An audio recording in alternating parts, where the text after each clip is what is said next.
Meu nome é Renata e tenho 27 anos. A mensagem chegou numa quinta-feira à tarde, direta e cortante como uma lâmina. Era da minha mãe, Marlene. O texto era curto, sem rodeios. Trocamos todas as fechaduras da casa. Não quero você aqui. Não tente vir. Li 3 vezes. Não havia um querida. Não havia explicação. Apenas o corte. Respirei fundo, sentindo o ar entrar devagar nos meus pulmões. Minhas mãos não tremeram. Eu não chorei. Apenas peguei o celular e respondi com 7 palavras.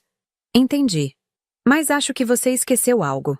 Já passou pela experiência de ser expulsa do lugar que você mesma construiu? De descobrir que quem deveria te proteger estava, na verdade, te usando? Deixe sua história nos comentários. Eu adoraria saber que não estou sozinha nisso. Mas antes de continuarmos, confira se você já está inscrito no canal e escreva nos comentários de onde você está assistindo este vídeo. Isso não começou com uma fechadura trocada. Esse foi apenas o último ato. A história real começou 3 anos atrás, com um telefonema que eu deveria ter ignorado. Era minha mãe, Marlene. A voz dela estava diferente, sem aquele tom autoritário de sempre. Estava fraca, quase quebradiça, carregada de um pânico que eu nunca tinha ouvido antes. Renata, filha, a gente precisa conversar. É urgente. Muito urgente. Eu era contadora, a pessoa dos números numa família que sempre valorizou apenas aparências. Meu irmão, Rodrigo, era o escolhido, o filho homem, o herdeiro, aquele que tinha recebido a chave do negócio da família, uma loja de materiais de construção no interior de São Paulo, mesmo tendo abandonado a faculdade no 2º ano. E agora, Rodrigo, o Golden Boy, tinha afundado o negócio da família. Minha mãe me explicou tudo em tom de desespero. Má administração, fornecedores não pagos, dívidas acumuladas, protesto de títulos. A loja que meu avô tinha construído há 40 anos estava há 3 meses de ser leiloada. Não posso ir no banco, Renata, ela disse, a voz tremendo. Se alguém souber que estamos quebrados, a reputação da família acaba. Você sabe como é aqui na cidade. Todo mundo conhece todo mundo. Ela implorou minha ajuda. Eu, a filha prática. A que sempre foi chamada de certinha demais. A que tinha uma carreira sólida, mas sem glamour. Ela precisava da pessoa dos números. Mas havia uma condição. Tinha que ser segredo. Não podemos deixar o Rodrigo se sentir um fracasso. Minha mãe insistiu. Ele já está abalado. E não podemos deixar a cidade saber. Você pode entrar como uma investidora silenciosa. Só para a gente se reerguer. Investidora silenciosa. Foi assim que ela chamou. Olhei ao redor do meu apartamento alugado. Simples, funcional, pagável. Eu não era rica. Mas tinha um bom salário. E mais importante, tinha economias. Anos guardando dinheiro, adiando sonhos, construindo uma reserva. E agora minha família precisava disso. Quando você cresce sendo a filha esquecida, você aprende uma coisa. Seu valor está no que você pode oferecer, não no que você é. Você não é elogiada por existir. Você é elogiada por ser útil. E essa prisão invisível é a mais pesada de todas. Você passa a vida inteira esperando aquele momento, aquela chance final que vai provar que você sempre mereceu estar ali. Este era meu momento. Eu achava que salvando eles finalmente me veriam. Que meu sacrifício secreto seria a única coisa que eles não poderiam ignorar. Não era só sobre mandar dinheiro. Era sobre comprar um lugar à mesa. Então eu disse sim. Aceitei transferir R$ 4.000 por mês para uma conta que meu pai, Roberto, tinha aberto. Empréstimo operacional, ele chamou. Por 3 anos paguei religiosamente. R$ 4.000. Todo mês. Vendi meu carro e passei a usar transporte público. Cancelei planos de comprar um apartamento. Cortei viagens, lazer, roupas novas. Eu me dizia que estava investindo no legado da família. Que esse legado também era meu. Eu era a investidora silenciosa, a salvadora secreta. Mas eu tinha esquecido a regra mais importante. Anjos pertencem ao céu. Eles não deveriam estar na folha de pagamento. E definitivamente não deveriam descobrir que estão sendo ridicularizados pelas mesmas pessoas que vieram salvar. Os primeiros sinais vieram devagar, disfarçados de normalidade. Durante 3 anos, eu não fui apenas uma investidora. Eu tentei ser uma parceira. Mandava planilhas detalhadas, análises de fluxo de caixa, sugestões para reduzir custos. Eu era profissional e queria compartilhar minha expertise. As respostas do meu irmão Rodrigo eram sempre as mesmas, pingando desdém. Renata, essas suas planilhas são bonitinhas, mas quem tá aqui no dia a dia sou eu. Eu entendo do negócio. Você só precisa mandar o dinheiro e deixar a gestão comigo. Fui excluída de reuniões. Soube de equipamentos novos e caros comprados com meu dinheiro através do Facebook da loja. Quando questionei meu pai, Roberto, ele apenas disse: "Não complica, Renata. O Rodrigo está cuidando de tudo. Faz parte da estratégia." Eu era um fantasma assombrando os corredores do meu próprio investimento. O ponto de ruptura não veio com um grito. Veio numa terça-feira à noite. Eu estava conferindo minhas finanças, sentindo aquele aperto familiar dos R$ 4.000 sendo transferidos. Meu celular vibrou. Uma mensagem da minha mãe, Marlene. O assunto era: reunião investidores sábado. Fiquei confusa. Ninguém tinha me avisado de reunião nenhuma. Abri a mensagem. Era um encaminhamento. Minha mãe deve ter apertado encaminhar em vez de responder. Desci a conversa e encontrei a mensagem original. Era do Rodrigo para o meu pai. Pai, a Renata tá enchendo de novo com perguntas sobre os números do trimestre.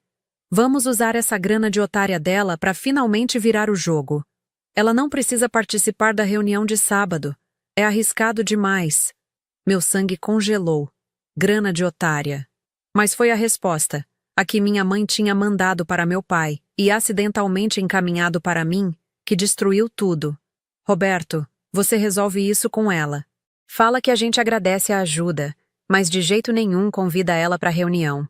Isso é para investidores de verdade, não para ela. Só garante que o dinheiro continue caindo na conta. Ela é uma visitante com carteira, não sócia. Visitante com carteira. A tela ficou embaçada. Não era um insulto. Era uma definição profissional. Era minha função na família, documentada e aprovada. Todos os sacrifícios. As viagens canceladas, o carro vendido. Os anos me convencendo de que estava salvando o legado da família. Era tudo mentira. Eu não era família. Eu era um empréstimo consignado. Não era salvadora. Era uma idiota. A ilusão não apenas rachou. Ela evaporou. No lugar dela, surgiu uma clareza fria e cortante. Eles não eram apenas incompetentes. Eram desonestos. Nunca tinham visto meu dinheiro como um empréstimo. Viam como um direito. E nunca, nem uma única vez, tinham me visto. Levantei da cadeira, fui até a cozinha e enchi um copo com água. Observei minha mão. Estava perfeitamente firme. Não senti raiva. Nem sequer senti dor. Apenas senti que tinha acabado. A investidora silenciosa estava encerrando as atividades. Não chorei. Não quebrei nada. Não andei de um lado para o outro. Apenas sentei ali por alguns minutos, deixando aquela clareza gelada se instalar. A visitante com carteira tinha acabado de receber sua fatura final. Então, coloquei mãos à obra. Não liguei para meu pai. Não mandei mensagem para minha mãe. Abri meu notebook e criei um arquivo novo protegido por senha. Dei o nome de prestação de contas. Não dormi direito na semana seguinte. Dormir era luxo. Eu tinha trabalho a fazer. Minha narrativa mental não era mais emocional. Era uma auditoria fria e precisa. 3 anos da minha vida. 3 anos de engano destilados em dados. Compilei tudo, item por item. Cada transferência bancária. Os R$ 4.000 mensais de empréstimo operacional. Vi o total no final da planilha subir. 30 mil, 60 mil, R$ 144.000. Item por item. Cada e-mail condescendente do meu irmão Rodrigo. Aqueles onde ele chamava minhas projeções financeiras de bonitinhas. Aquele onde ele dispensou minhas preocupações sobre o estoque novo, dizendo: "Deixa a gestão comigo, Renata. Você é só dos números." Salvei tudo em PDF. item por item. Cada mensagem apaziguadora do meu pai, Roberto. Aquelas que ele mandava depois que eu questionava uma despesa grande. Renata, você precisa confiar no processo. O Rodrigo sabe o que está fazendo. Logo, logo você vai ser sócia de verdade, prometo. Eu tinha 3 anos de promessas deles. 3 anos de condescendência e R$ 144.000 em comprovantes. Mas o arquivo não era a arma. Era só a munição. Eu precisava da peça final de poder. Minha narrativa saiu da contabilidade para a estratégia. A loja, o terreno, a marca, tudo era apenas ativo. O poder real, a coisa que meu pai e meu irmão pareciam ter esquecido, era que a loja pertencia a uma sociedade.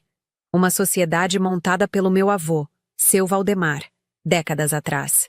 Minha família, Roberto, Marlene e Rodrigo, eram apenas sócios operacionais. Tinham cargos de gestão, mas meu avô Valdemar, 82 anos, morando tranquilamente no litoral, ainda detinha 51% das cotas. Ele era o verdadeiro dono. Aquele que tinha construído tudo. Aquele que, como eu, valorizava a honestidade acima de aparências.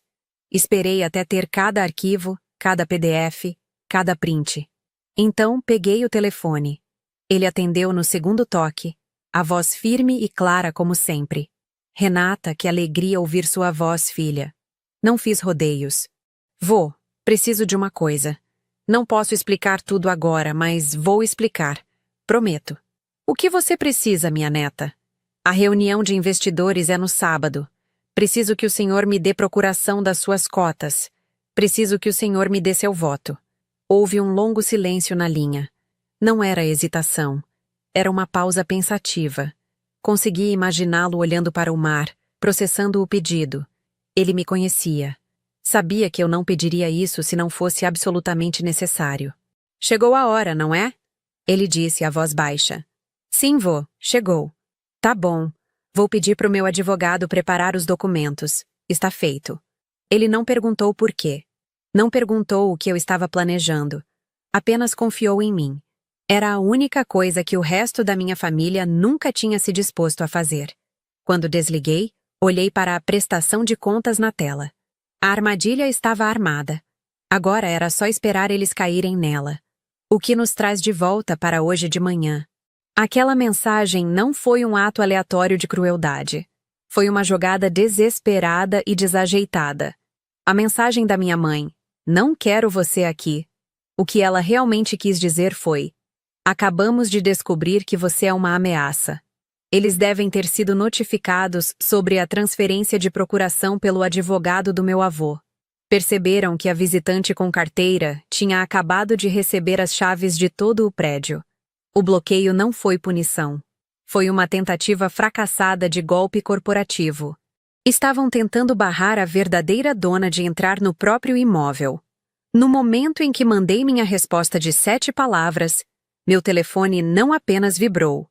Ele explodiu. Foi um ataque coordenado.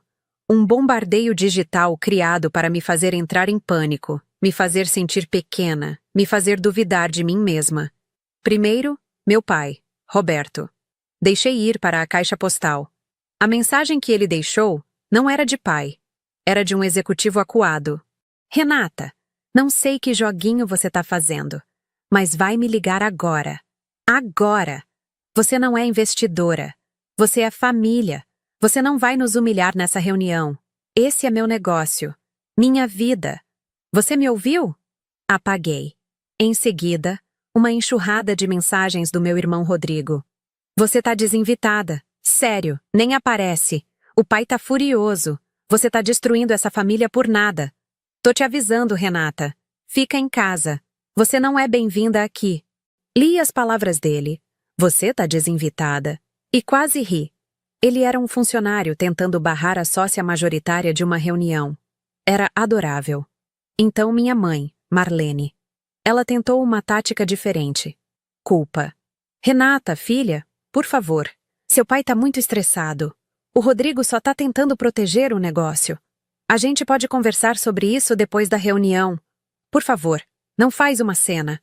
Todo mundo tá nervoso. Seja a mais madura. Seja a mais madura. O lema da família para cala a boca e aceita. Olhei para o caos na tela do celular. Os gritos, as ameaças, a chantagem emocional. Era o mesmo roteiro que tinham usado a vida inteira comigo. E pela primeira vez, não teve absolutamente nenhum efeito. Coloquei o telefone no silencioso.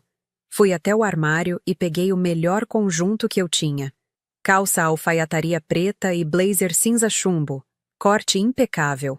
Coloquei o colar de pérolas que minha avó, esposa do seu Valdemar, tinha me deixado. Arrumei o cabelo. Não para uma festa, para uma tomada hostil de poder. Me olhei no espelho. Não vi a investidora silenciosa e ingênua. Não vi a visitante com carteira. Vi uma mulher que tinha todos os comprovantes. Meu telefone ainda vibrava na bancada. Um pulso frenético e desesperado. Peguei, olhei a tela. Mais uma sequência de ligações perdidas do meu pai. E então coloquei no bolso do blazer. Peguei minha pasta. Dentro estava meu notebook, uma cópia impressa da prestação de contas e a procuração registrada do meu avô. Saí do apartamento, entrei no carro e liguei o motor. A viagem até a cidade era de 3 horas. Não liguei o rádio. Apenas dirigi, ensaiando os números na cabeça. 144 mil reais. 3 anos de mentiras. Uma cota majoritária. Eles estavam esperando uma cena dramática. Estavam esperando a filha emocional. Não faziam ideia de que estavam prestes a encontrar a contadora. Quando entrei na sala da reunião de investidores, a conversa educada não apenas silenciou. Ela se estilhaçou. Vi meu pai, Roberto, perto da mesa principal, o rosto ficando vermelho escuro. Minha mãe, Marlene, que estava rindo com a esposa de outro sócio, congelou com o sorriso parecendo uma máscara barata. E Rodrigo. Ele apenas encarou. Toda aquela confiança de filho dourado evaporando em tempo real. Estavam furiosos. Mas ali não era nossa sala de casa. Era o palco deles, na frente dos pares. Não podiam fazer uma cena. Então não fizeram nada. Apenas assistiram enquanto eu, a desinvitada, a que não era confiável, ocupava uma cadeira vazia no fundo da sala. A reunião foi uma performance teatral. Meu pai deu um discurso empolado sobre legado e força da marca familiar. Falou sobre superar tempestades e sair mais fortes. Depois passou o microfone para o Rodrigo para a apresentação principal. Rodrigo estava radiante, impulsionado pelos aplausos educados. Clicou pelos slides cheios de projeções vazias e jargões de marketing. No final, ergueu uma taça de vinho com o rótulo da loja estampado. E por fim, ele disse, sorrindo presunçoso para a plateia, quero fazer um brinde especial. Para nossa investidora silenciosa, onde quer que ela esteja. Sua fé ingênua em nós tornou tudo isso possível. Não teríamos conseguido sem você. A sala deu risadinhas educadas. Meu pai sorriu orgulhoso. Minha mãe enxugou os olhos. Esperei as risadas morrerem. Então me levantei.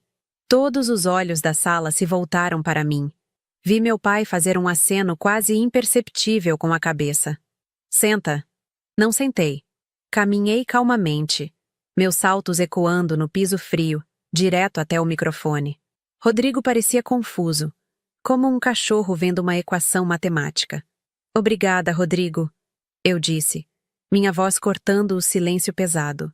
Eu estou aqui, e fico muito feliz que você ache minha fé ingênua. Não esperei resposta. Tirei o notebook dele da mesa e conectei o meu. Meu nome é Renata, falei para a sala. E eu sou a investidora silenciosa que financiou pessoalmente esta loja pelos últimos 3 anos. Conectei meu notebook. A tela do projetor piscou e então apareceu, gigante para todos verem. A prestação de contas. Você brinda minha fé ingênua, eu disse, a voz fria e clara. Eu chamo de investimento. Investimento de 144 mil reais. Dava para ouvir uma agulha cair. Avancei para o próximo slide. Este é o registro de cada transferência bancária. Cada empréstimo operacional que mandei para evitar que este legado fosse a leilão. Enquanto meu irmão, o gestor, brincava de embaixador da marca. Vi Rodrigo dar um passo à frente, mas meu pai segurou seu braço. Fui informada que minhas sugestões eram bonitinhas. Continuei. Que eu era apenas a pessoa dos números e devia ficar fora da estratégia. Fui até, de acordo com este e-mail, apenas uma visitante com carteira, não uma sócia. Projetei a conversa de e-mail. As palavras da minha mãe. Só garante que o dinheiro continue caindo. Agora eram a apresentação principal. Marlene soltou um som estrangulado. Roberto parecia que ia vomitar. Então, como principal interessada financeira, estou aqui para o relatório trimestral para o qual nunca fui convidada. Antes que meu pai pudesse encontrar a voz, antes que Tyler pudesse formular uma desculpa, uma nova voz cortou a tensão. Obrigado, Renata. Acho que posso assumir daqui. Meu avô, seu Valdemar, levantou de uma mesa no fundo. Ele tinha chegado 1 hora antes, sem ser notado, e estava sentado ali assistindo. Caminhou devagar até o microfone e eu dei um passo para o lado. Ele não olhou para o filho. Não olhou para o neto. Olhou para os investidores presentes. Como o único detentor de 51% das cotas desta sociedade, seu Valdemar disse, a voz baixa mas ecoando com autoridade absoluta. Estou pessoalmente determinando uma auditoria forense imediata das finanças da loja. Ele virou o olhar para o Rodrigo, que tinha ficado branco feito papel. Parece que fé ingênua não foi a única coisa financiando esta operação. Parece que meu neto aqui esqueceu a diferença entre investimento e Caixa 2. Ele cometeu desvio de recursos. Bah! Minha mãe literalmente gritou. A auditoria mostra R$38 mil do dinheiro da Renata. O dinheiro dela, desviados diretamente da conta operacional para uma conta pessoal registrada em nome do Rodrigo. O colapso foi imediato. Rodrigo literalmente cambaleou, segurando a borda da mesa. Marlene estava chorando abertamente. Não, não, não. Roberto apenas encarava, mudo. Todo seu legado, toda sua marca se dissolvendo em cinzas numa única frase. É estranho ver uma família assim se desmoronar. Percebi que existe uma diferença profunda entre ter e ser. Minha família tinha tudo. Tinham o nome, a loja, o status, a reputação. Mas era tudo performance, uma casca. Um figurino alugado com meu dinheiro. Não tinham nada de verdade. Sem integridade, sem caráter, sem força. No momento em que o dinheiro foi questionado, no momento em que a ilusão de poder foi furada, não sobrou nada dentro. Não era uma família desmoronando. Era apenas uma carteira vazia finalmente revelada. Administro a loja agora. Meu avô me entregou as chaves no dia seguinte, não como presente, mas como trabalho. Estamos reconstruindo. Desta vez com honestidade. Acontece que o verdadeiro legado da família não era o terreno, nem a marca, nem o dinheiro. Era a honestidade que eu tive que lutar para trazer de volta. E se você está ouvindo isso e já se sentiu como se estivesse do lado de fora da própria vida, isso é para você. Pare de esperar que eles te mandem um convite. Seu valor não é determinado pela incapacidade deles de enxergá-lo. Você não precisa da permissão deles para ser a protagonista da sua própria história. Então vá em frente. Troque as fechaduras. Trace o limite. Seja sua própria investidora. E comece a construir uma vida que seja verdadeiramente, finalmente sua. Mas minha história não termina com aquele momento de vitória na reunião. A verdade é que reconstruir algo que foi destruído por anos de mentiras e desonestidade não acontece da noite para o dia. E as feridas de uma traição familiar não cicatrizam só porque você ganhou uma batalha. Nos dias que seguiram aquela reunião, o silêncio da minha família foi ensurdecedor. Nenhuma ligação, nenhuma mensagem, nenhum pedido de desculpas. Era como se eu tivesse deixado de existir para eles no momento em que me tornei inconveniente. Meu pai, Roberto, simplesmente desapareceu. Soube depois, por terceiros, que ele passou semanas trancado em casa, envergonhado demais para aparecer na cidade. A humilhação pública tinha sido demais para o homem que sempre se orgulhou da imagem impecável. Minha mãe, Marlene, tentou uma última cartada. Mandou uma prima distante me ligar, pedindo que eu pensasse na família e não destruísse o que restava do nome deles. Como se o nome deles fosse mais importante que os R$144 mil que eles tinham me roubado. Como se reputação valesse mais que honestidade. Rodrigo foi o único que tentou contato direto. Mas não foi para pedir desculpas. Foi para tentar se justificar. Renata, você não entende. Eu precisava daquele dinheiro. Tinha investimentos pessoais, compromissos. Você tem um salário fixo, não sabe como é a pressão de tocar um negócio. Bloqueei o número dele sem responder. A auditoria que meu avô Valdemar contratou revelou ainda mais do que imaginávamos. Os R$ 38.000 desviados eram apenas a ponta do iceberg.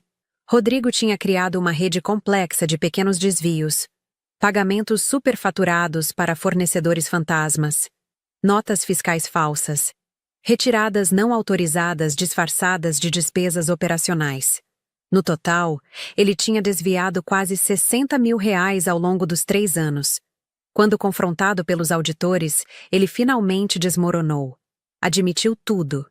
Disse que tinha dívidas de jogo, que tinha se envolvido com apostas online e tinha perdido muito dinheiro, que tinha usado a loja como seu banco pessoal para cobrir os rombos. Meu pai ficou em choque. Minha mãe entrou em negação total. Nosso menino não faria isso. Deve ser erro. Deve ser armação. Mas os números não mentem. E eu, mais do que ninguém, sabia ler números. Meu avô tomou a decisão mais difícil da vida dele. Removeu Rodrigo completamente da sociedade. Não apenas da gestão, das cotas também. E acionou juridicamente para recuperar o dinheiro desviado. Não faço isso por raiva. Ele me disse, a voz pesada. Faço porque um homem que rouba da própria família não tem lugar num negócio que leva nosso nome. Foi brutal. Mas foi necessário. Meus pais tentaram me culpar. Marlene mandou uma mensagem longa, chorosa, dizendo que eu tinha destruído o filho dela, que eu era vingativa e cruel, que uma filha de verdade teria protegido o irmão. Li a mensagem inteira. Depois arquivei. Não bloqueei. Apenas arquivei. Porque parte de mim ainda queria acreditar que um dia eles acordariam e veriam o que realmente tinham feito.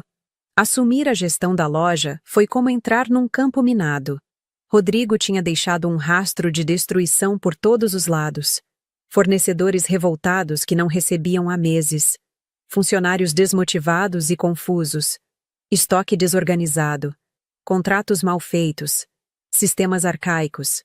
Passei as primeiras semanas apenas apagando incêndios, renegociando dívidas, conversando com fornecedores, explicando para os funcionários que havia uma nova gestão e que as coisas iam mudar. Muitos estavam céticos. Afinal, eu era apenas a filha que apareceu do nada. Mas comecei devagar. Implementei controles financeiros rigorosos, digitalizei processos, cortei gastos supérfluos, renegociei contratos que estavam absurdamente desfavoráveis. E mais importante, conversei com cada funcionário, individualmente, ouvi suas queixas, suas sugestões, suas frustrações. Descobri que muitos tinham ideias excelentes que Rodrigo simplesmente ignorava, porque não vinha dele. Um dos vendedores mais antigos, seu Geraldo, me contou algo que me marcou. Dona Renata, com todo respeito, a gente sabia que o dinheiro estava vindo de algum lugar. A loja estava afundando, mas de repente sempre tinha dinheiro para cobrir buraco. A gente comentava entre nós. Mas ninguém falava nada porque, bem, não era da nossa conta. Eles sabiam. Todo mundo sabia que algo estava errado. Mas ninguém tinha coragem de falar. Depois de 3 meses de trabalho intenso, a loja começou a respirar. Não estava lucrativa ainda, mas estava viva. Os fornecedores voltaram a confiar. Os funcionários estavam engajados. Os clientes perceberam a mudança. Teve uma tarde especialmente marcante. Um cliente antigo, seu Antônio, que conhecia meu avô desde os primórdios da loja, entrou e pediu para falar comigo. Dona Renata, só vim agradecer. Essa loja estava virando vergonha. Rodrigo era arrogante. Não entendia nada de atendimento, só queria aparecer. Você trouxe a loja de volta para o que ela era. Seu avô deve estar orgulhoso. Aquelas palavras valeram mais do que qualquer reconhecimento da minha família. Meu avô Valdemar visitava a loja toda semana. Não para fiscalizar, apenas para estar presente, para conversar, para me apoiar. Numa dessas visitas, Enquanto tomávamos café na salinha dos fundos, ele me disse algo que nunca vou esquecer. Renata, eu falhei com seu pai. Dei tudo muito fácil para ele. Ele cresceu achando que o mundo lhe devia algo. E ele fez a mesma coisa com seu irmão. Essa era da entrega, esse privilégio sem mérito. Destruiu os dois. Mas você, minha neta, você aprendeu na dificuldade. E por isso é forte de verdade. Ele pausou, os olhos marejados. Me desculpe por não ter te protegido antes, por não ter visto o que estavam fazendo com você. Segurei a mão dele, enrugada e forte. Vô, o senhor me deu a única coisa que importa. Confiou em mim quando ninguém mais confiava. Me deu poder quando todos tentavam me tirar. Isso vale mais que qualquer proteção. Ele apertou minha mão de volta. Não disse nada mais. Não precisava. Alguns meses depois recebi uma ligação inesperada. Era uma advogada. Representava minha mãe, Marlene. Meu coração acelerou. Pensei que finalmente viria um pedido de desculpas. Uma tentativa de reconciliação. Atendi esperançosa. Bom dia, senhorita Renata. Sou a doutora Patrícia Mendes, advogada da senhora Marlene de Souza. Minha cliente gostaria de negociar a devolução dos valores investidos na empresa. Ela entende que houve um empréstimo informal e que a senhora agora está em posição de honrar esse débito. Fiquei em silêncio por longos segundos.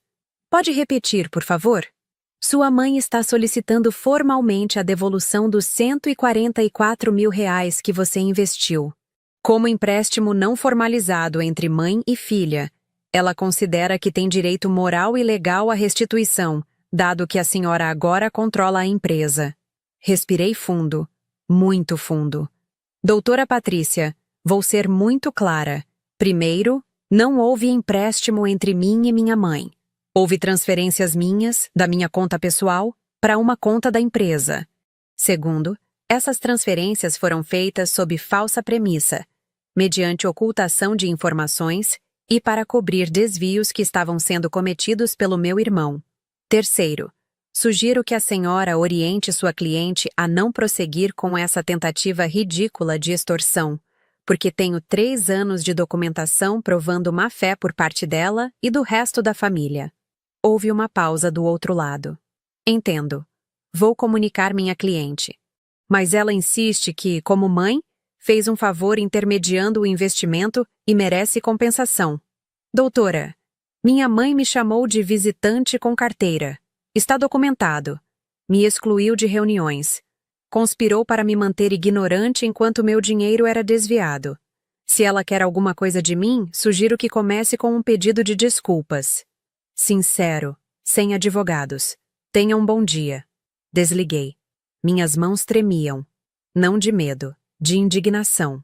Mesmo depois de tudo, mesmo após ser exposta publicamente, mesmo após ver o filho sendo removido da sociedade por desvio de dinheiro, minha mãe ainda achava que tinha direito ao meu dinheiro. A audácia era impressionante. Naquela noite, sentada sozinha no meu apartamento, percebi algo fundamental. Eu tinha passado 27 anos esperando que minha família me amasse, me valorizasse, me visse. Mas amor de verdade não precisa ser comprado. Não precisa ser provado com sacrifícios financeiros. Não vem acompanhado de humilhação e desrespeito. Eles nunca iam me amar do jeito que eu precisava, porque eles não sabiam amar. Só sabiam usar. E finalmente, eu estava em paz com isso. A loja continuou melhorando. No 6º mês sob minha gestão, tivemos o primeiro lucro real em 4 anos. Não foi muito, mas foi honesto. Limpo. Conquistado com trabalho, não com truques. Comecei a implementar mudanças maiores. Programa de participação nos lucros para funcionários. Parcerias com fornecedores locais. Presença digital adequada. Treinamentos. A loja que tinha sido um símbolo de aparência vazia estava se tornando um negócio sólido e respeitado. E eu, que tinha sido a filha invisível, estava me tornando referência. Fui convidada para palestrar na Associação Comercial da cidade. Sobre gestão financeira, sobre recuperação de negócios, sobre ética empresarial. Foi surreal estar num palco, sendo aplaudida pelos mesmos empresários que tinham estado naquela reunião fatídica. Depois da palestra, várias pessoas vieram conversar comigo. Uma jovem empresária, não muito mais nova que eu, me puxou de lado. Renata, posso te contar uma coisa? Minha família também tem um negócio. E eu também sou a filha esquecida. Aqui só serve para apagar incêndio. Sua história me deu coragem. Vou começar a documentar tudo. Obrigada. Abracei ela. Documente. Proteja-se. E lembre-se, seu valor não depende de eles conseguirem enxergar. 1 ano após assumir a gestão, aconteceu algo inesperado. Meu pai, Roberto, apareceu na loja. Sem avisar. Sem advogado. Sozinho. Estava diferente. Mais magro. Cabelos mais grisalhos. Olheiras profundas. Parecia ter envelhecido 10 anos em 12 meses. Renata, eu preciso falar com você. Por favor. Só 5 minutos. Meu primeiro instinto foi mandar embora. Mas algo na postura dele, na humildade forçada, me fez acenar para a salinha dos fundos. Sentamos em silêncio por alguns segundos. Ele olhava para as próprias mãos. Eu errei. Com você. Com o Rodrigo. Com tudo. A voz saiu baixa, rachada. Passei 1 ano pensando. 1 ano revivendo cada decisão errada. Cada vez que te menosprezei. Cada vez que defendi seu irmão quando ele estava errado. Cada vez que fiz você se sentir pequena. Ele levantou os olhos. Estavam vermelhos. Você tentou salvar a gente. E eu te tratei como se você fosse o problema. Te usei. Te humilhei. E quando você finalmente se defendeu, te tratei como inimiga.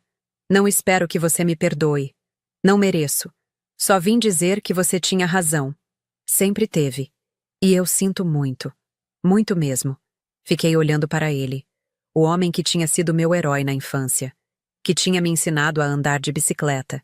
Que tinha me colocado nos ombros em festas juninas. O mesmo homem que tinha me chamado de prática demais. Que tinha ignorado meus e-mails, que tinha conspirado para me manter como visitante com carteira. Pai, agradeço por vir. Agradeço pelas palavras.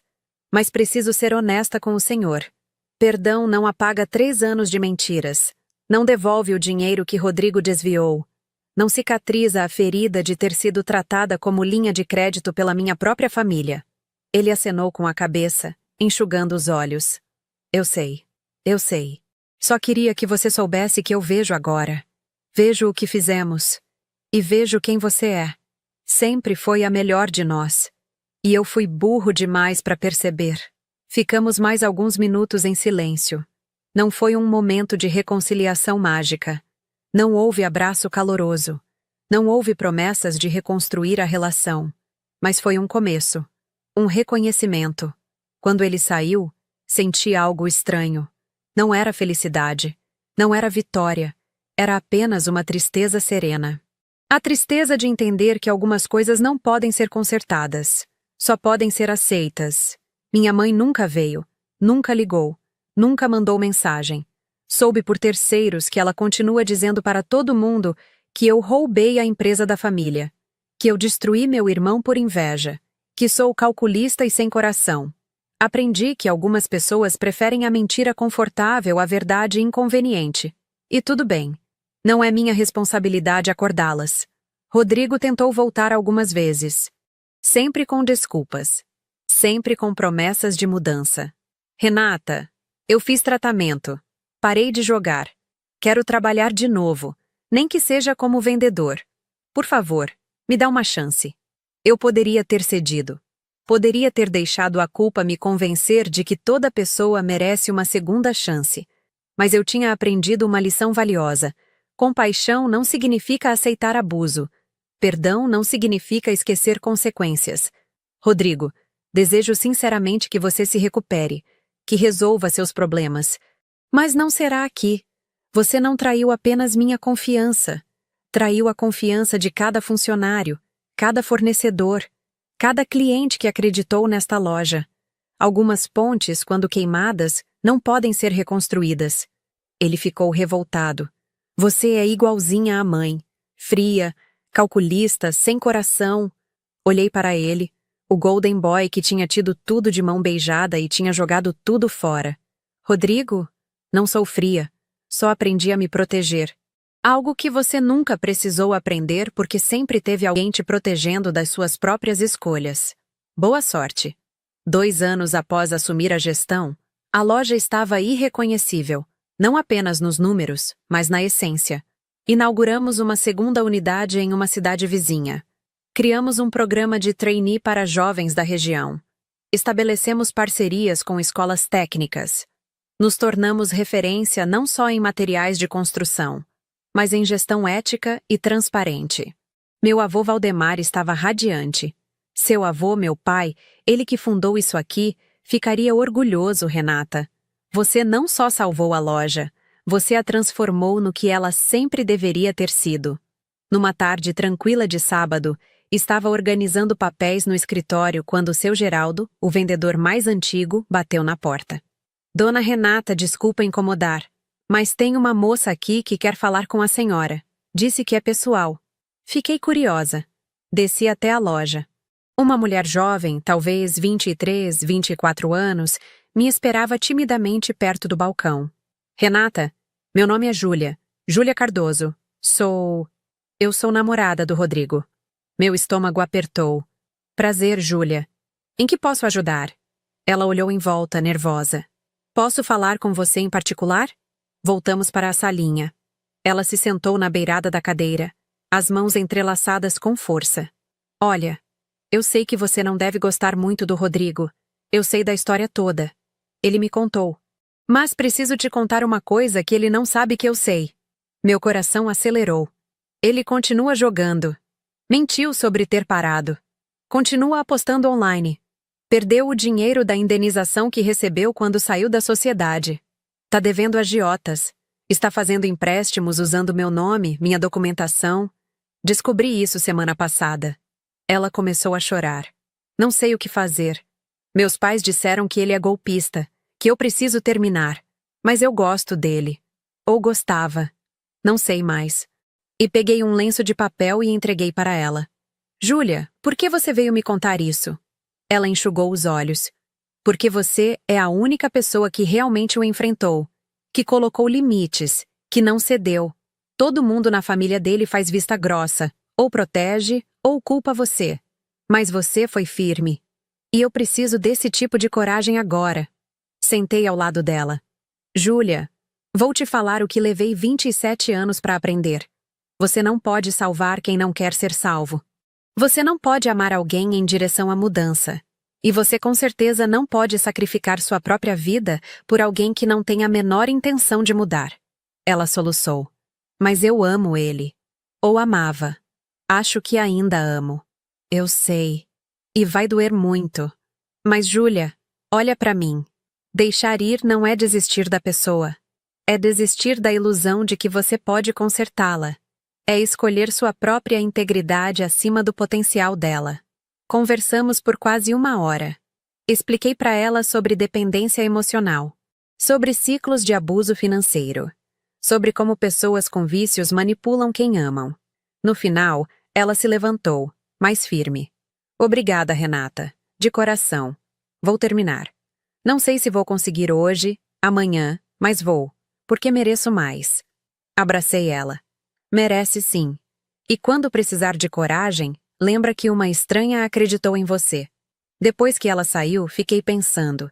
Rodrigo continuava destruindo vidas, continuava manipulando, continuava usando pessoas.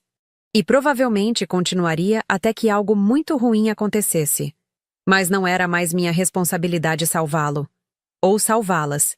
Eu podia oferecer perspectiva, compartilhar experiência, mas cada pessoa tinha que fazer suas próprias escolhas.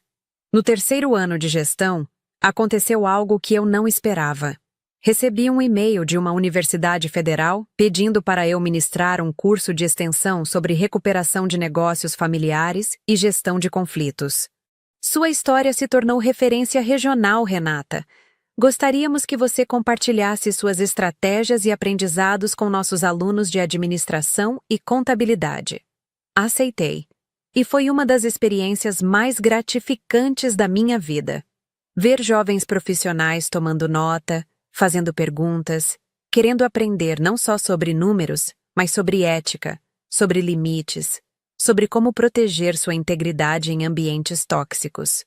Uma aluna me procurou após a última aula. Professora Renata, trabalho na empresa da minha família.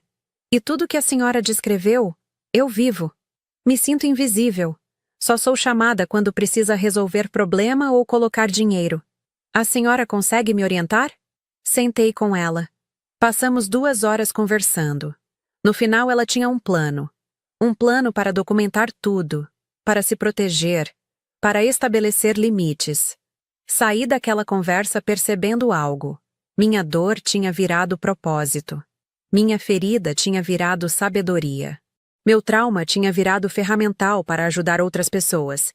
Não era sobre vingança. Nunca foi. Era sobre transformação. Hoje, 5 anos após receber aquela mensagem brutal da minha mãe, a loja está consolidada.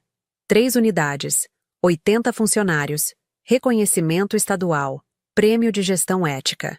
Meu avô Valdemar faleceu ano passado, pacificamente, dormindo, na casa dele no litoral. Antes de partir, ele me chamou. Estava fraco, mas lúcido. Renata, deixei tudo para você. As cotas, a casa, as economias, tudo. Seu pai e seus tios vão ficar bravos. Mas você merece. Você honrou nosso nome quando todo mundo estava manchando ele. Segurei a mão dele chorando. Vô, obrigada. Por tudo. Por ter confiado em mim quando ninguém confiava. Ele sorriu. Não foi confiança, minha neta. Foi reconhecimento. Reconheci em você o que eu tive que ser quando construí tudo.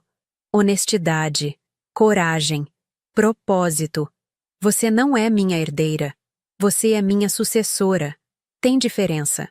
Ele faleceu naquela noite. E sim, o resto da família ficou revoltado com o testamento. Tentaram contestar. Contrataram advogados. Alegaram que eu tinha manipulado um velho, que tinha me aproveitado, que não merecia nada.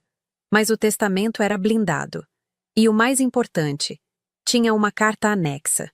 Uma carta escrita pelo próprio seu Valdemar, de próprio punho, explicando cada decisão. Explicando por que eu, e não os filhos dele, tinha recebido tudo. Renata provou que valores não se herdam, se conquistam. Ela poderia ter me processado pelo dinheiro dela. Poderia ter destruído a família publicamente, mas escolheu reconstruir, escolheu dignidade, escolheu integridade. Por isso, escolho ela. A carta foi lida em cartório, na presença de todos. Meu pai chorou, não de tristeza, de vergonha. Meus tios ficaram em silêncio. Minha mãe saiu da sala antes do fim. Não senti vitória. Senti tristeza. Tristeza por eles nunca terem entendido que as coisas valiosas da vida não se compram, não se herdam. Se constroem, com escolhas. Hoje, sentada no escritório que era do meu avô, olho pela janela. Vejo a movimentação da loja. Funcionários felizes, clientes satisfeitos, fornecedores pagos em dia, dignidade restaurada. Meu celular vibra. É uma mensagem de Júlia, aquela moça que tinha vindo me pedir conselho sobre o Rodrigo. Renata, terminei faz 6 meses. Fiz terapia. Voltei a estudar. Consegui um emprego incrível. Obrigada por me mostrar que eu podia escolher diferente. Você salvou minha vida. Sorri. Respondi. Você que se salvou, Júlia. Eu só acendi a luz. Você que caminhou. Orgulhosa de você. É isso. É para isso que tudo serviu. Não para eu ter razão. Não para eu me vingar. Mas para eu mostrar para outras pessoas que é possível. Que você pode vir de uma família tóxica e não se tornar tóxica. Que você pode ser usada e não se tornar usuária. Que você pode ser desvalorizada e não desvalorizar seu próprio valor. Minha relação com meus pais nunca se recuperou completamente. Meu pai me liga de vez em quando. Conversas curtas, superficiais. Ele nunca mais pediu dinheiro. Nunca mais pediu favores. Apenas liga para saber como estou. É uma relação educada, distante, mas honesta. Minha mãe nunca mais falou comigo. Nem no enterro do meu avô. Passou por mim como se eu fosse transparente. E tudo bem. Aprendi que você não pode forçar as pessoas a evoluírem. Só pode garantir que elas não te impeçam de evoluir. Rodrigo desapareceu. Soube que se mudou para outro estado, que casou, que está tentando recomeçar. Torço sinceramente para que ele consiga, para que tenha encontrado ajuda real, mas não tenho ilusões de reconciliação. Algumas portas, quando fechadas, precisam permanecer assim. Não por raiva, por proteção. Fiz novas amizades. Construí uma rede de apoio real. Pessoas que me valorizam pelo que sou, não pelo que posso oferecer. Comecei a namorar alguém incrível. Um professor de história que conheci num evento da universidade. Alguém que entende limites, que valoriza a integridade, que não acha que minha história é exagerada ou radical. Ele apenas diz: você se protegeu. É o que qualquer pessoa inteligente faria. Comprei minha própria casa, com meu próprio dinheiro. Cada tijolo comprado com orgulho, não com sacrifício. Quando recebi as chaves, sentei no chão da sala vazia e chorei. Não de tristeza, de alívio. Tinha construído algo que era completamente meu, que ninguém podia tomar, que ninguém podia desvalorizar. Tem dias que ainda dói. Tem datas comemorativas que sinto a ausência da família. Natal, aniversário. Dia das Mães é especialmente difícil. Vejo propagandas melosas sobre mães e filhas e sinto um aperto no peito, porque minha mãe escolheu dinheiro em vez de mim. Escolheu proteger um filho criminoso em vez de reconhecer uma filha honesta. Mas aprendi a carregar essa dor de forma saudável. Faço terapia. Converso sobre isso. Não escondo. Não finjo que não dói. Só não deixo a dor me definir. Mês passado, recebi um convite inesperado. Uma grande rede de materiais de construção quer comprar minha empresa. A oferta é generosa. Muito generosa. Suficiente para eu me aposentar aos 32 anos se eu quiser. Mas não é sobre dinheiro. Nunca foi. Reuni meus funcionários principais, seu Geraldo, que agora é gerente geral, Dona Cida, que cuida da contabilidade, Paulinho, que assumiu compras. Gente, recebemos uma proposta grande, mas antes de decidir qualquer coisa, quero ouvir vocês, porque essa loja não é só minha, é nossa. Conversamos por horas, analisamos prós e contras, avaliamos o que significaria para cada um. No final, tomamos uma decisão coletiva. Vamos vender para a rede, mas com condições. Todos os funcionários permanecem empregados, com estabilidade de 2 anos, com participação no lucro da transação. O nome Valdemar permanece na fachada. A cultura ética permanece como exigência contratual. A rede aceitou. E assim, 5 anos após ser trancada para fora da própria casa, fechei a maior transação da minha vida. Com dignidade, com ética, com todos ganhando. No dia da assinatura do contrato, seu Geraldo me puxou de lado. Dona Renata, quando a senhora chegou aqui, achei que era só mais uma patroa querendo aparecer. Mas a senhora provou que não. A senhora devolveu a dignidade para esse lugar. E pra gente também. Muito obrigado. Abracei ele. Seu Geraldo, quem tem que agradecer sou eu. Vocês acreditaram em mim quando ninguém acreditava. Vocês me ajudaram a provar que eu tinha razão. Isso não tem preço. Com o dinheiro da venda, tomei algumas decisões. Primeira, criei um fundo de investimento para funcionários que quiserem empreender, com recursos, mentoria e suporte, para que outros possam ter as oportunidades que eu tive que lutar tanto para conseguir. Segunda, doei parte significativa para instituições que ajudam mulheres em situação de vulnerabilidade financeira ou familiar, porque sei exatamente como é estar presa numa teia de manipulação e não conseguir sair. Terceira, investi numa empresa de consultoria, especializada em gestão de conflitos familiares e recuperação de negócios. Porque descobri que essa é minha vocação real, não apenas administrar, mas transformar. Hoje, trabalho ajudando famílias que estão passando pelo que passei. Chegam até mim pessoas desesperadas, filhas invisíveis, filhos usados, cônjuges manipulados, e eu ouço, eu entendo, e eu mostro o caminho. Não para a vingança, para a libertação. Um dos casos mais marcantes foi o de Helena, 42 anos. Tinha financiado a empresa do marido durante 15 anos. Com dinheiro da herança dela, ele havia registrado tudo no nome dele. Ela não tinha nada documentado, nada formalizado. Quando ela descobriu que ele tinha uma amante e queria se divorciar, descobriu também que legalmente não tinha direito a nada da empresa, porque estava tudo no nome dele. Ela era apenas esposa dedicada, não sócia. Trabalhamos juntas durante meses. Investigamos, documentamos, encontramos rastros de transferências, e-mails, mensagens, testemunhas. Construímos um caso. E ganhamos. Helena recuperou 50% da empresa, não por lei societária, por reconhecimento de união estável com contribuição patrimonial. Quando a sentença saiu, ela me ligou chorando. Renata, obrigada. Você me devolveu minha vida, minha dignidade, minha justiça. Helena, eu só te mostrei o caminho. Você que teve coragem de caminhar. Casos como esse se multiplicaram. E cada vitória, cada pessoa liberta, é como curar um pedacinho da minha própria ferida. Porque, no fundo, estou ajudando a pessoa que eu fui. A Renata de 5 anos atrás. A que achava que seu valor dependia do quanto ela conseguia dar. A que achava que amor se comprava com sacrifício. Hoje entendo que não. Amor real não custa nada. Porque não é transação. É conexão. Recentemente, palestrando numa conferência de empreendedorismo feminino, uma mulher na plateia levantou a mão. Renata, como você superou a mágoa? Como você não ficou amarga depois de tudo que sua família fez? Respirei fundo antes de responder. Olha, não vou mentir dizendo que não deixou marcas. Deixou. Tem dias que dói.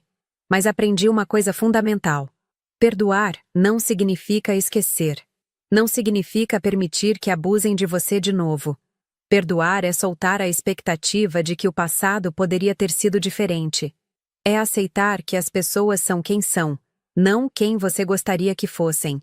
Eu perdoei minha família. Não porque eles mereciam, mas porque eu merecia paz. E carregar raiva é como tomar veneno esperando que o outro morra. Mas perdoar não significou voltar. Não significou dar novas chances. Significou apenas soltar a corda do cabo de guerra. Deixar eles ficarem com a versão deles da história. Enquanto eu fico com a minha verdade. A sala inteira aplaudiu. Depois da palestra, formou-se uma fila de mulheres querendo conversar. Cada uma com sua história. Cada uma com sua dor. Cada uma buscando coragem. E eu percebi que minha jornada não tinha sido em vão. Que minha dor tinha se transformado em ponte. Uma ponte para outras pessoas atravessarem para a liberdade. Hoje, aos 32 anos, olho para trás sem arrependimento. Arrependimento pelo dinheiro? Não. Porque aprendi lições que valem muito mais que R$ 144 mil. Aprendi que seu valor não diminui quando alguém falha em reconhecê-lo. Aprendi que família não é só sangue. É escolha, respeito, reciprocidade. Aprendi que você pode vir de uma história quebrada e construir um futuro inteiro. Minha relação com meu pai é cordial. Distante, mas cordial. Ele nunca será o pai que eu precisava. E tudo bem. Aceitei isso. Minha mãe continua fingindo que não existo. E tudo bem também. Porque minha existência não depende do reconhecimento dela. Rodrigo. Não sei onde está. Não procuro saber. Torço para que tenha encontrado ajuda. Torço para que não esteja destruindo mais vidas. Mas não é minha responsabilidade. Construí minha própria família. Amigos verdadeiros. Um companheiro incrível. Uma comunidade de mulheres fortes que se apoiam. Um propósito que me levanta da cama todo dia. Às vezes, quando estou dirigindo, ou tomando café, ou simplesmente existindo, me pego pensando: e se eu tivesse aceitado a narrativa deles? E se eu tivesse continuado sendo a visitante com carteira? E se eu nunca tivesse descoberto aquele e-mail? Provavelmente estaria financiando eles até hoje. Provavelmente estaria falida. Provavelmente estaria quebrada. Não financeiramente apenas. Emocionalmente. Espiritualmente. Mas descobri. Reagi. Lutei e venci. Não venci eles. Venci a versão de mim mesma que achava que precisava se diminuir para caber na vida deles. Há poucas semanas estava organizando documentos antigos quando encontrei aquela mensagem. Trocamos todas as fechaduras da casa. Não quero você aqui. Li de novo. E pela primeira vez, sorri. Porque eles achavam que estavam me trancando para fora. Mas na verdade, me libertaram. Me forçaram a construir minha própria casa. Uma que ninguém poderia me tirar. Com fechaduras que só eu tenho as chaves. Guardei a mensagem. Não como ferida. Como lembrança. Lembrança de que os piores momentos da vida às vezes são portais para os melhores. Que rejeição às vezes é redirecionamento. Que portas fechadas forçam você a construir novas. Então, se você chegou até aqui e se reconheceu em alguma parte dessa história, quero te dizer algumas coisas. Primeira, você não é louca. Não é exagerada. Não é dramática. Se você está sendo usada, desvalorizada, manipulada, você sabe. Confie na sua percepção. Segunda, documentar não é ser paranoica. É se proteger. Guarde e-mails, mensagens, comprovantes, testemunhas. Porque quando chegar a hora de se defender, você vai precisar de mais que sua palavra contra a deles. Terceira, sair não é desistir da família. É desistir da ilusão de que você pode consertar quem não quer ser consertado. É escolher você mesma. E isso não é egoísmo. É sobrevivência. Quarta, perdoar não significa voltar. Você pode desejar o bem para alguém e ainda assim manter distância. Pode soltar a raiva sem abrir a porta. Paz não exige presença. Quinta, seu valor não está no que você pode dar. Está no que você é.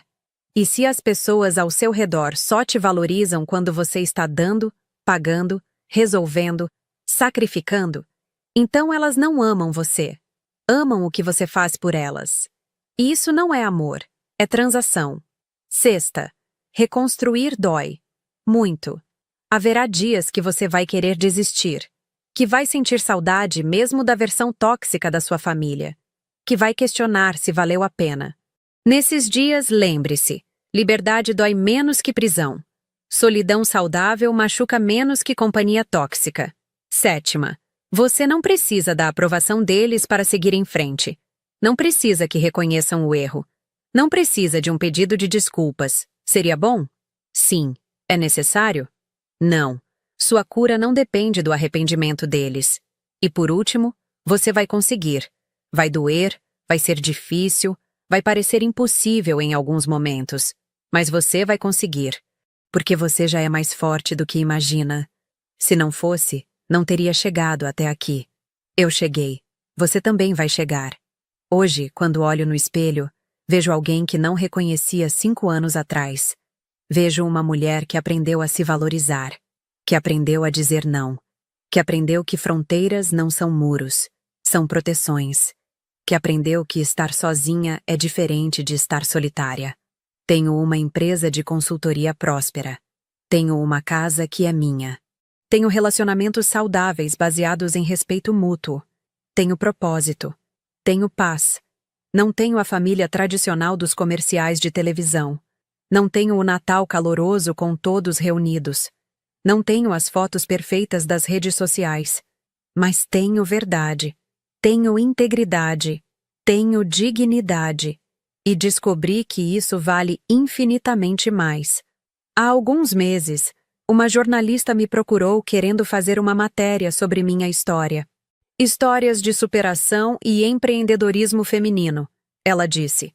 Aceitei, mas pedi uma coisa: que não romantizassem a dor, que não vendessem minha história como tudo acontece por uma razão, ou foi uma bênção disfarçada. Foi trauma. Foi abuso financeiro e emocional. Foi traição familiar. Não aconteceu por uma razão cósmica. Aconteceu porque pessoas fizeram escolhas ruins. A superação não veio do trauma. Veio da minha decisão de não deixar o trauma me definir. Essa é a verdade. A jornalista concordou. E a matéria saiu honesta, crua, real. Recebi centenas de mensagens depois. Mulheres, na maioria. Mas também homens. Cada um com sua versão da mesma história. Filhos usados, cônjuges explorados, Irmãos preteridos, todos dizendo a mesma coisa. Obrigado por mostrar que não estou sozinho. Obrigado por mostrar que é possível sair. Obrigado por mostrar que a gente não é o problema. E é isso que fica. No fim das contas, não é sobre o dinheiro que recuperei ou não recuperei. Não é sobre a empresa que construí. Não é sobre provar que eu tinha razão. É sobre libertar outras pessoas. É sobre acender luzes em túneis escuros. É sobre ser a pessoa que eu precisava quando estava perdida. Semana passada, estava no supermercado quando uma mulher me abordou timidamente.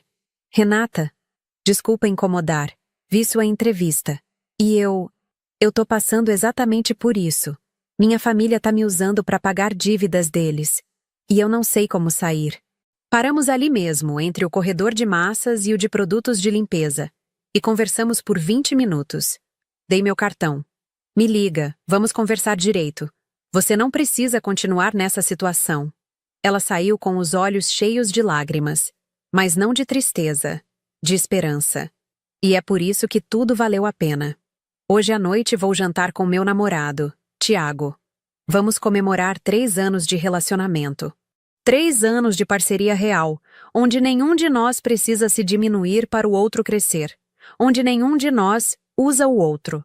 Onde amor é substantivo e verbo, não apenas sentimento. Depois, vou para casa.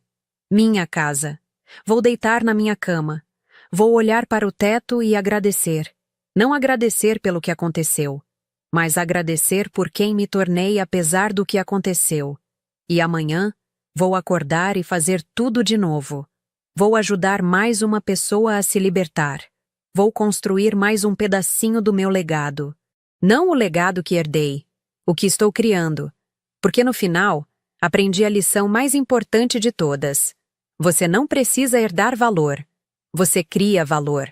Com suas escolhas, com sua integridade, com sua coragem de reconstruir quando tudo desmorona. Então, para você que está lendo isso, ouvindo isso, assistindo isso, se você está sendo trancada para fora, saiba que às vezes, isso é o universo te empurrando para construir algo maior. Se você está sendo chamada de exagerada por estabelecer limites, continue.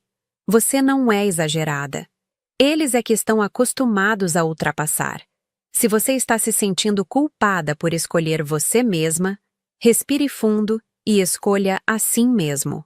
Culpa plantada por manipuladores não é bússola moral. É ferramenta de controle. E se você está esperando que eles finalmente te vejam, te valorizem, te amem do jeito que você merece, pare. Pare de esperar. Comece a se ver, a se valorizar, a se amar. Porque no fim, a única aprovação que você realmente precisa é a sua. Meu nome é Renata, tenho 32 anos. Há 5 anos, fui trancada para fora da casa da minha família. Hoje, construí um lar que ninguém pode me tirar. E se eu conseguir, você também consegue. Não porque é fácil, mas porque você é forte. Mais forte do que qualquer fechadura. Mais forte do que qualquer rejeição. Mais forte do que qualquer traição. Você só precisa acreditar nisso. E começar. Um passo de cada vez. Uma escolha de cada vez. Uma fronteira de cada vez. Até que um dia, você olhe para trás e perceba. Você não foi trancada para fora. Você foi libertada. E essa é a melhor vingança de todas. Não destruir quem te machucou, mas construir uma vida tão plena, tão verdadeira, tão sua, que eles se tornam irrelevantes.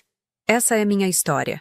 E se você quiser, pode ser o começo da sua também.